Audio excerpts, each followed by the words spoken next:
आप सभी का स्वागत है हमारे चैनल ऑल इंडिया फुटबॉल के एक और वीडियो में। और आज की इस वीडियो में हम अब कह सकते हैं थोड़ा सा डिस्कस करने वाले हैं कि कौन बन सकते हैं हमारे अगले AIFF प्रेसिडेंट और तो और कौन कौन से कैंडिडेट्स खड़े हो सकते हैं इलेक्शंस में। और अगर आप हमारे चैनल में नए हैं तो चैनल को काइंडली सब्सक्राइब के साथ बेल आइकन को भी दबा दीजिए if you want to stay updated about Indian football. So without wasting any more time, let's get on to the video.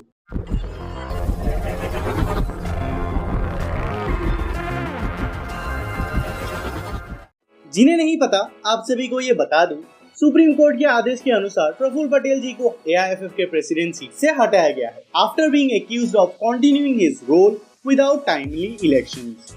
और तो और उसके बाद ही AIFF के general secretary mister Kushal Das ji को भी छुट्टी दे दी गई है। और तो और इसके चलते हुए ऐसा भी सुनने में आया था कि उन्होंने एस्ट्रोलॉजर को 16 लाख रुपए दिए थे for good luck ahead of India's AFC cup 2003 क्वालिफायर्स। Actually अभी ऐसा लग रहा है कि बहुत सारे चेंजेस होने वाली है to restructure AIFF and to avoid Indian football from getting a ban from FIFA. और तो और ऐसा भी सुनने में आ रहा है कि 30 जुलाई से पहले ही इलेक्शंस होने पड़ेंगे और एल्स फीफा हमें बैन कर सकती है। तो इसी के चलते हुए अभी देखते हैं कौन कौन से वो टॉप 5 कैंडिडेट्स हैं जो कि AIFF के प्रेसिडेंट बन सकते हैं। सबसे पहले नंबर 5 से हम लोग शुरुआत करते हैं। फ्रॉम बैक चलते हैं 5 टू लेके 1। तो सबसे पहले नंबर 5 पे हम रखना चाहेंगे सुब्रत दत्ता जी को। परहैप्स सबसे स्ट्रॉन्ग कैंडिडेट शायद सुब्रत दत्ता जी ही हो सकते हैं, as he is the most experienced figure in the list and also is the current vice president.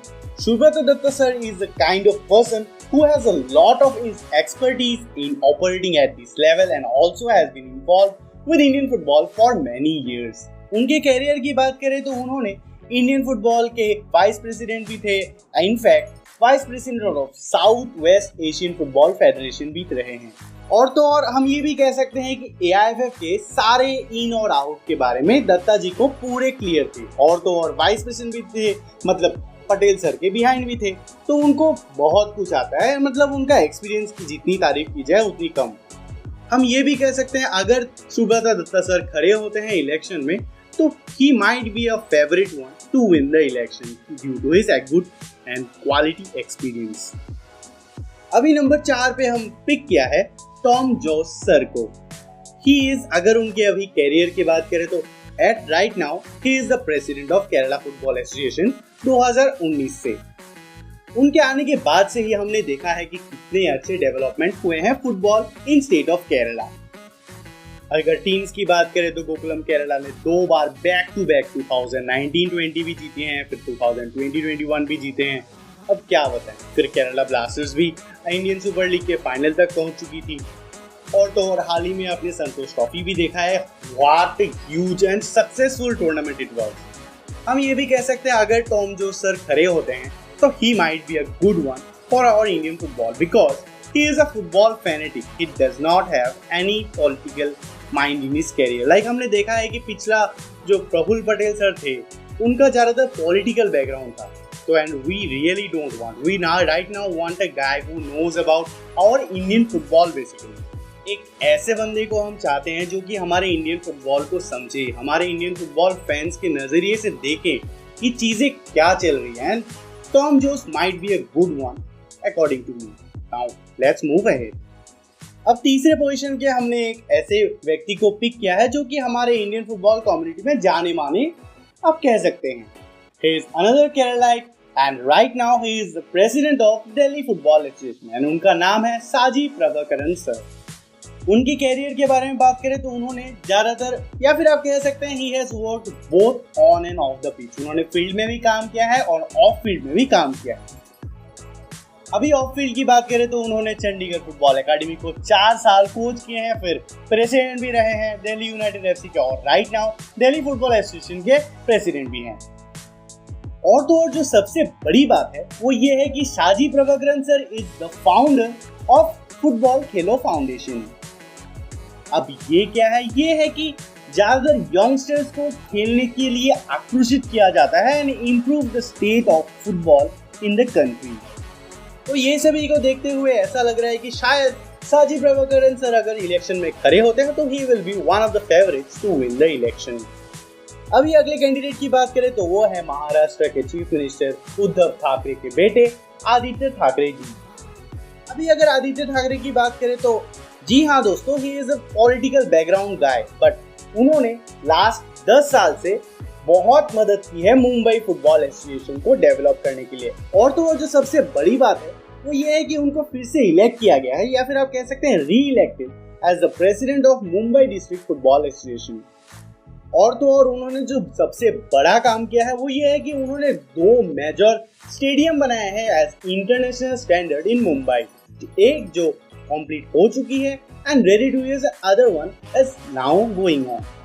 और तो और उनका जो मेन मोटो है वो ये है कि he wants to develop, and in fact उन्होंने डेवलप करके दिखाया भी है। अभी हम यही कह सकते हैं कि आप a young and aspiring person with new ideas and experience of acting as a president for quite some time, Aditya Thackeray might be a potential option to succeed Praful Patel as the AIFF president। अभी जो number 1 पे हम रखना चाहेंगे वो है कोलकाता के जयदीप मुखर्जी। भाई जयदीप मुखर्जी की बात करें तो उन्होंने वेस्ट बंगाल के जाने माने व्यक्ति हैं। उन्होंने अपना एक रेस्पेक्ट अर्न किया है इन वेस्ट बंगाल फुटबॉल सीन। 2019 में वो जनरल सेक्रेटरी बने ऑफ वेस्ट बंगाल एसोसिएशन। उसके बाद से उन्होंने बहुत मदद किया है। IFF were in major debt and struggling financially. However, he helped to fix their financial situation and restructure them in a really positive manner. उनके डेडिकेशन और मदद के वजह से ही आई लीग कोलकाता में ऑर्गेनाइज 2020-21 के सीजन और 2021-22 के सीजन। आप सभी को तो पता ही है कोविड-19 का क्या सिनेरियो था हमारे भारत में। कोविड पैंडेमिक के चलते ही उन्होंने कोविड प्रोटोकॉल पूरा स्ट्रिक्टली फॉलो करवाया, फिर आई लीग ऑर्गेनाइज करवाया, फिर वुमेन्स टूर्नामेंट ऑर्गेनाइज किए, फिर बहुत सारे यूथ लेवल कॉम्पिटिशन हुआ, इनफैक्ट कैलकाटा फुटबॉल लीग भी ऑर्गेनाइज हुआ। सिर्फ यही नहीं, उन्होंने बहुत सारे फुटबॉल रिलेटेड पीपल जो स्ट्रगल कर रहे थे पैंडेमिक के दौरान, उन्होंने खुद ही फाइनेंशियल मदद भी किए हैं। हम यही कह सकते हैं कि वेस्ट बंगाल फुटबॉल के लिए he is like a god. So that's why we have kept him in the first position and maybe he can eye the AIFF president role next। फिर एक और हमारे भारतीय फुटबॉल के जाने माने व्यक्ति है, बट हम उन्हें लिस्ट में इंक्लूड नहीं कर रहे हैं क्योंकि क्या बताऊं, अगर अभी मैं कुछ बोलने जाऊं तो बहुत लोग गुस्सा हो सकते हैं या फिर शायद खराब कमेंट्स भी कर सकते हैं। But he is a great Indian player and our legend हम कह सकते हैं। उनका नाम है बाईचुंग भूटिया। हमने बहुतों के कमेंट्स में देखा है कि बाईचुंग भूटिया जी को इंडियन फुटबॉल AIFF के प्रेसिडेंट बनने चाहिए, बट मेरे अकॉर्डिंग मैं यही ओपिनियन है कि आप खुद ही बताइए सिक्किम अभी तक क्या डेवलप हुआ है, ये आप बताइए। क्या आपने सिक्किम फुटबॉल लीग का नाम अभी सुना है? क्या अभी कुछ चल रहा है सिक्किम फुटबॉल लीग?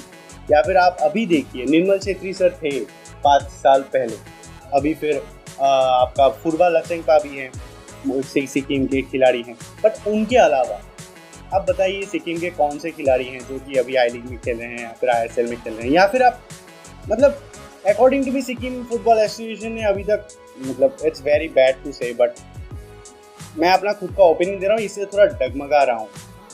बहुतों का यही ओपिनियन है कि बाईचुंग भूटिया सर को बनाना चाहिए as a AIFF president, but उनके जो थॉट्स हैं, फिर बहुत सारे कोड्स भी निकले हैं चारों तरफ, देखे हैं कि इंडियन फुटबॉल में फॉरेनर, ISL में फॉरेनर्स ज़्यादा लाना चाहिए, फिर जो भी हो ये सब को देख के I don't think might be a good opinion for Indian football, क्योंकि अभी तो सिक्किम फुटबॉल एसोसिएशन का ही सीन है, कुछ भी नहीं हो रहा, वही सीन है भाई। तो दैट्स इट, और कुछ नहीं बोलना है। अभी आप लोग ही अपना ओपिनियन दीजिए कि कौन कौन से कैंडिडेट्स हो सकते हैं हमारे इंडियन फुटबॉल के प्रेसिडेंट, क्योंकि AIFF हम लोग ने बहुत स्ट्रगल किया है भाई। 12 साल प्रफुल्ल पटेल के अंदर हमने देखा है कुछ भी डेवलप नहीं हुआ। अभी फाइनली जाके लास्ट 2 साल में जो भी हुआ हो, मतलब धीरे धीरे अभी हम लोग का जो मीडिया क्रेज हुआ है रिसेंटली, ऐसा नहीं है भाई, आप खुद ही बताइए 5 साल पहले क्या आपने क्या इंडियन फुटबॉल के बारे में कहीं सुना था? True fact. अब भाई देखो, ये सब होता है कि थोड़ा डिस्कशन वगैरह हो जाता है बीच में, मैं थोड़ा क्या बताऊँ, थोड़ा टॉपिक में घुस जाने से ये सब बातें हो जाता है, तो भाई प्लीज़ बुरा मत मानना। तो एक्चुअली मैं यही बोल रहा हूँ क्योंकि हमने बहुत स्ट्रगल किया है हमारे इंडियन फुटबॉल में।